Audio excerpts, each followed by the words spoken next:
నమస్కారం. భూమి అనగానే మనందరికీ ఎక్కడ లేని ఆసక్తి వస్తుంది, అవునా? కాని రెవెన్యూ శాఖ వాడే ఆ పాత సంక్లిష్టమైన పదాలను అర్థం చేసుకోవడం కాస్త కష్టమే. అందుకే ఆ కఠినమైన పదజాలాన్ని చాలా సులభంగా, స్పష్టంగా మార్చి వివరించే ఒక ప్రత్యేకమైన ఎక్స్ప్లెయినర్కు స్వాగతం. రైతులు, సామాన్య పౌరులు, అలాగే భవిష్యత్తులో భూమి కొనాలనుకునే వారందరికీ ఈ సమాచారం ఎంతో ఉపయోగపడుతుంది. అసలు ఈరోజు మనం ఏమేం తెలుసుకోబోతున్నామంటే, ప్రాథమికంగా భూమి కొలతలు ఎలా ఉంటాయి, ప్రభుత్వ భూముల్లోని రకాలు, చరిత్రలో ఇచ్చిన ప్రత్యేక గ్రాంట్లు, వ్యవసాయానికి సంబంధించిన పదాలు, అండ్ ఫైనలీ అత్యంత కీలకమైన భూ రికార్డుల గురించి చర్చిద్దాం. అంటే నేలపై ఉన్న మట్టి దగ్గర్నుంచి కాగితాలపై ఉండే సంక్లిష్టమైన చట్టపరమైన పత్రాల వరకు లాజికల్గా ఒకదాని తర్వాత ఒకటి తెలుసుకుందాం. ముందుగా మొదటి అంశానికి వద్దాం. ఒక ఆస్తి గురించి పూర్తిగా అర్థం చేసుకోవాలంటే ముందుగా దాని భౌతిక పరిమాణంపై ఓ పట్టుండాలి కదా.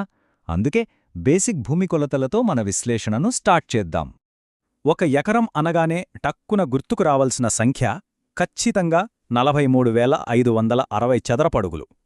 వ్యవసాయ భూములైనా సరే, లేదా పెద్ద పెద్ద రియల్ ఎస్టేట్ లావాదేవీలైనా సరే, వాటన్నిటికీ ఈ నంబరే అత్యంత కీలకమైన ప్రాథమిక కొలమానంగా ఉపయోగపడుతుంది.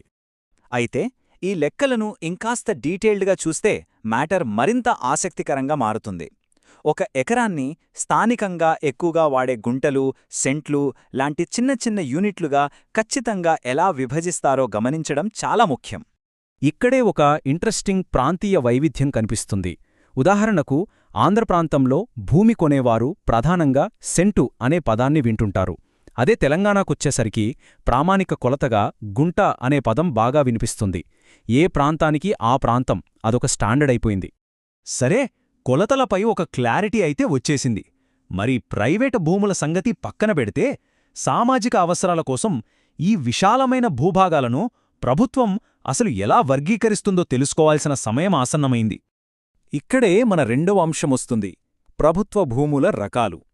ప్రజలకు, ప్రభుత్వానికి లేదా అవసరమైన వారికి చెందిన భూములను గుర్తించడానికి రెవెన్యూ శాఖ వారు చాలా నిర్దిష్టమైన పదజాలాన్ని ఉపయోగిస్తారు. ఇక్కడ మనం గుర్తుంచుకోవలసిన అసలు విషయమేంటంటే, ప్రభుత్వ భూమి అనగానే అంతా ఒకేలా ఉండదు. గ్రామకంఠం అంటే ఊరి ప్రజలందరికీ చెందే ఉమ్మడి ప్రదేశం. అదే బంజరు లేదా పోరంబోకు భూములంటే ప్రస్తుతానికి సాగుకు వీలుకాని ప్రభుత్వ ఆస్తులు అని అర్థం. ఇక నాలా అంటేనేమో వ్యవసాయేతర భూమి, అలాగే గైరానంటే సామాజిక పోరంబోకు. వీటిలో అసైన్డ్ భూమి గురించి కాస్త జాగ్రత్తగా తెలుసుకోవాలి. ఇది భూమి లేని నిరుపేదలకు ప్రభుత్వమిచ్చే భూమి. ఇక్కడ కఠినమైన రూలేంటంటే, దీన్ని కేవలం వారసత్వంగా మాత్రమే పొందగలరు. అంతేకాని దీని ఇతరులకు అమ్మడం లేదా బదిలీ చేయడం అనేది 100% చట్టవిరుద్ధం. ఇప్పుడు మూడవ భాగంలోకి ఎంటర్ అవుదాం. అసలు ఈ రోజుల్లో ఉన్న ఆస్తి పంపిణీ సిస్టమ్ను పూర్తిగా అర్థం చేసుకోవాలంటే గతంలోకి వెళ్ళి మన వ్యవస్థను తీర్చిదిద్దిన చారిత్రక అంశాలను, పూర్వపు భూగ్రాంట్లను ఒకసారి చూడాల్సిందే. ఉదాహరణకు అగ్రహారం అనే పదం తీసుకోండి. ఇది చరిత్రలో నిలిచిపోయిన ఒక ఆసక్తికరమైన పదం. పూర్వకాలంలో బ్రాహ్మణులకు పన్ను లేకుండా లేదా చాలా తక్కువ పన్నుతో మంజూరు చేయబడిన గ్రామాలను ఇవి సూచిస్తాయి.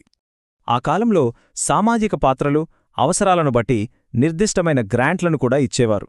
టెంపుల్స్ మెయింటెనెన్స్ కోసం దేవళ్ ఇనామిస్తే, భూమిలేని అట్టడుగు వర్గాలకు సపోర్టుగా ప్రభుత్వం బాలోతా ఇనాం కింద భూమిని అందించేది.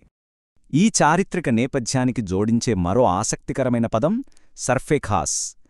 ఆధునిక భూసంస్కరణలు రాకముందు నిజాం నవాబు స్వంతంగా కలిగి ఉన్న వేలాది ఎకరాల ప్రైవేట్ భూమిని ప్రత్యేకంగా ఈ పేరుతో పిలిచేవారు. ఓకే, ఇప్పుడు మన ఫోకస్ను 4వ అంశం వైపు మళ్ళిద్దాం. ఇప్పటివరకు యాజమాన్యం గురించి మాట్లాడాం కదా. ఇక్కడ్నుంచి ఆ భూమిని వాస్తవంగా సాగు చేస్తున్న రైతుల గురించి, వారి పదజాలం గురించి చూద్దాం. ఒక రైతు పన్ను ఎంత కట్టాలి, ఏ పంట వెయ్యాలి అన్నది ప్రధానంగా వారి కమతం అంటే వారి భూమి విస్తీర్ణంపై ఆధారపడి ఉంటుంది. ఆ భూమి తరి అంటే తడి భూమిగా ఉందా, లేక ఖుష్కీ అంటే పొడి భూమి లేదా మెట్ట ప్రాంతంగా ఉందా అనే దాన్నిబట్టే ఆ నిర్ణయాలుంటాయి. దీన్ని ఒక రియల్ లైఫ్ ఎగ్జాంపుల్తో ఊహించుకుందాం. కౌల్దార్ అంటే భూమిని లీజుకు తీసుకునే కౌలు రైతు అన్నమాట. ఈ కౌల్దార్ లక్ష్యం ఎప్పుడూ దో ఫసల్ సాధించడమే అయ్యుంటుంది.